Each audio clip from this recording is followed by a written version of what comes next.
यह बात उन दिनों की है जब गौतम बुद्ध आत्मज्ञान की खोज में तपस्या कर रहे थे। उनके मन में विभिन्न प्रकार के प्रश्न उमड़ रहे थे। प्रश्नों का उत्तर चाहिए था, लेकिन अनेक प्रयासों के बाद भी उन्हें सफलता नहीं मिली। वे आत्मज्ञान की प्राप्ति के लिए कठोर तपस्या करने लगे, अनेक कष्ट सहन किए, अनेक स्थानों की यात्रा की, परंतु जो समाधान उन्हें चाहिए था वह उन्हें नहीं मिला।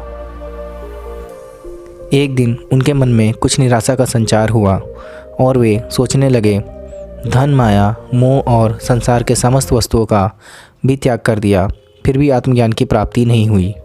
क्या मैं कभी आत्मज्ञान प्राप्त कर सकूंगा? मुझे आगे क्या करना चाहिए? इसी प्रकार के अनेक प्रश्न बुद्ध के मन में उठ रहे थे। तपस्या में सफलता की कोई किरण दिखाई नहीं दे रही थी और इधर बुद्ध ने प्रयासों में कोई कमी नहीं छोड़ी। वे उदास मन से इन्हीं प्रश्नों पर मंथन कर रहे थे कि इसी दौरान उन्हें प्यास लगी। वे अपने आसन से उठे और जल पीने के लिए सरोवर के पास गए। वहाँ उन्होंने एक अद्भुत दृश्य देखा। एक गिलहरी मुंह में कोई फल लिए सरोवर के पास आई। फल उसके मुंह से छिटक कर पानी में गिर गया।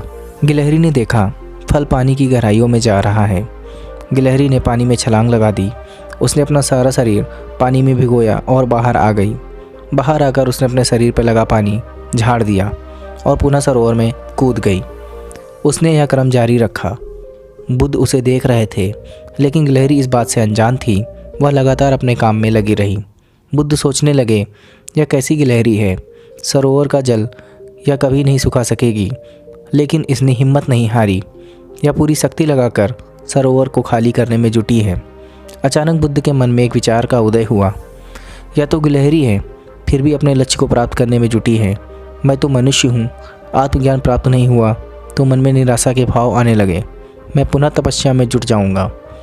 इस तरह महात्मा बुद्ध ने गिलहरी से भी शिक्षा प्राप्त की और तपस्या में जुट गए। फिर एक दिन वो भी आया जब उन्हें आत्मज्ञान प्राप्त हो गया और वे राजकुमार सिद्धार्थ से भगवान बुद्ध हो गए।